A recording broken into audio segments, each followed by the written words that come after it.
It's the Church of Jesus Christ.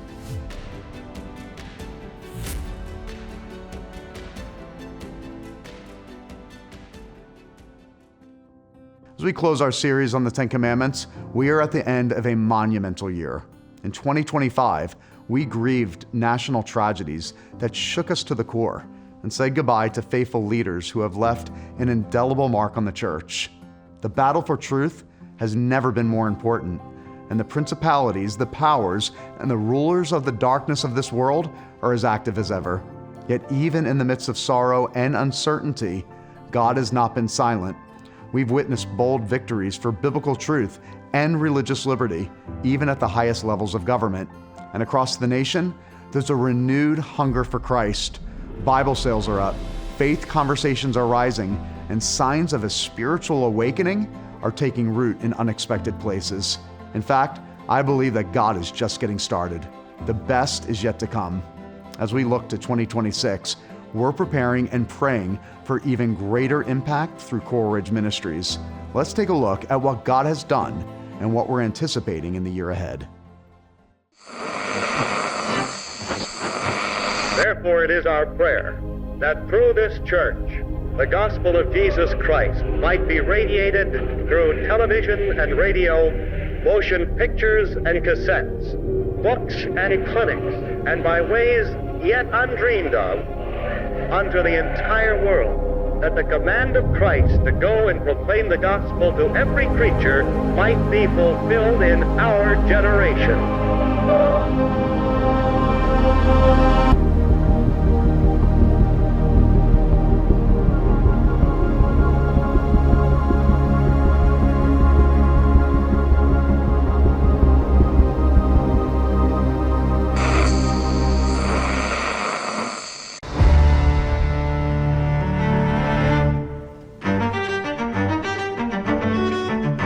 Media has always been a powerful influence in the West, but now it's so much more influential. Not only do you have television and radio, but you have podcasts, you have documentaries, you have social media, you have streaming platforms. This is how the next generation is receiving content, and for far too long, the church has abdicated its role in the area of media, and we've given it over to cultural elites and secular leaders.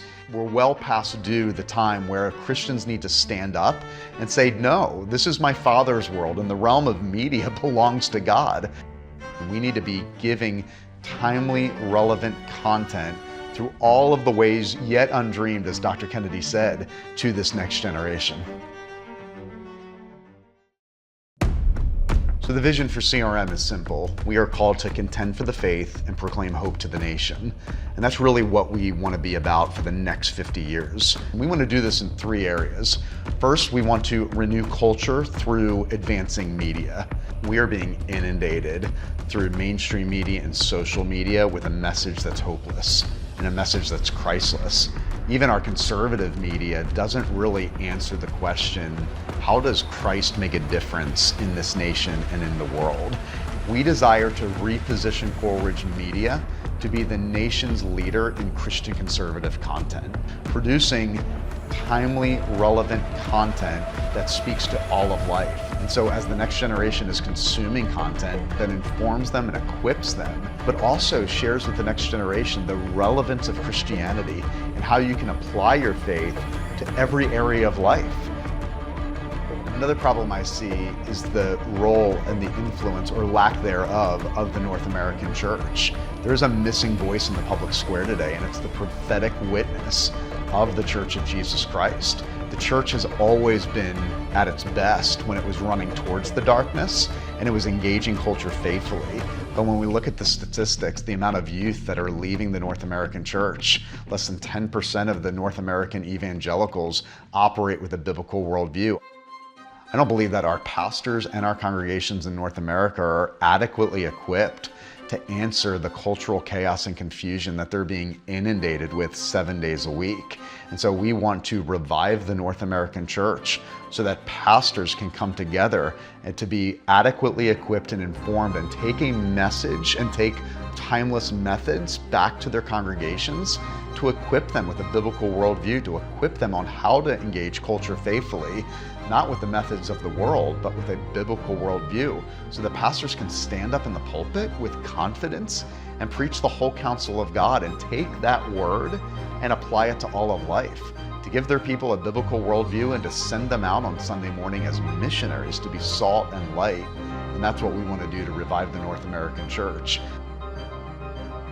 And the third way that we're going to accomplish this vision is by advancing America's Christian heritage. For far too long, our history books have been erased, and the true story of America has been ignored and suppressed. So we want to advance America's Christian heritage through initiatives like Providence Forum, developing curriculum, both digital and print, that can be sent into schools and Sunday school classrooms for the next generation so that they can learn and discover the true story of America, that America is not perfect, but America was founded as a nation informed by a biblical worldview that led to 250 years of flourishing.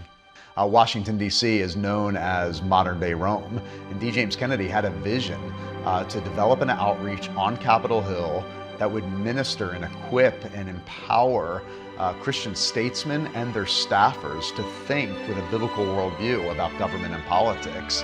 This is an historic moment in our nation's capital. And if we needed the Center for Christian Statesmanship back in the 90s, how much more do we need it today?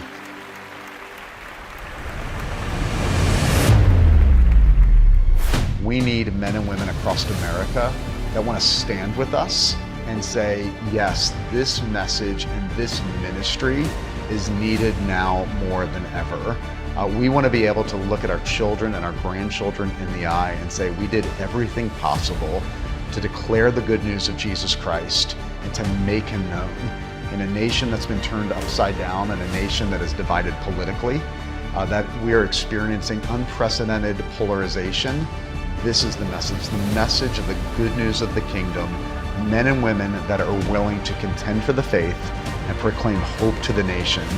We need men and women that will stand with us, to partner with us financially, but also to say, yes, we are willing to be in this fight with you, to contend and proclaim for the sake of future generations.